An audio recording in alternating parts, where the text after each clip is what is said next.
CPIMന്റെ area സമ്മേളനങ്ങൾക്ക് തുടക്കമായി. സംസ്ഥാന സമ്മേളനം നടക്കുന്ന ആലപ്പുഴ ജില്ലയിലാണ് ഏരിയ സമ്മേളനങ്ങൾ ആരംഭിച്ചത്. ലോക്കൽ സമ്മേളനങ്ങൾ പൂർത്തിയാക്കി ഈ മാസം അവസാനത്തോടെ തന്നെ മറ്റു ജില്ലകളിൽ ഏരിയ സമ്മേളനങ്ങൾ ആരംഭിക്കും. ആലപ്പുഴ ജില്ലയിലെ ഹരിപ്പാട്, ചാരുമൂട് എന്നീ ഏരിയ സമ്മേളനങ്ങളാണ് ഇന്നലെ ആരംഭിച്ചത്.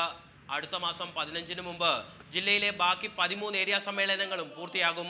ജനുവരി 1, 2, 3 തീയതികളിൽ ജില്ലാ സമ്മേളനം നടക്കും. ഏരിയ സമ്മേളനം ആരംഭിച്ചെങ്കിലും 5 ലോക്കൽ സമ്മേളനങ്ങളിലെ തിരഞ്ഞെടുപ്പ് ഇതുവരെ പൂർത്തിയായിട്ടില്ല. തർക്കമുണ്ടായതിനെ തുടർന്ന് നിർത്തിവെച്ച ഇവിടങ്ങളിൽ സംസ്ഥാന സമ്മേളനത്തിന് ശേഷം മാത്രമേ സമ്മേളനം നടക്കുകയുള്ളൂ. ലോക്കൽ സമ്മേളനങ്ങളേതുപോലെ തന്നെ ഏരിയ സമ്മേളനങ്ങളിലും മത്സരത്തിന് കർശന വിലക്കാണുള്ളത്. അഥവാ മത്സരം ഒഴിവാക്കാൻ പറ്റാത്ത സാഹചര്യമുണ്ടായാൽ സമ്മേളനം നിർത്തിവെക്കാനും നിർദ്ദേശമുണ്ട്.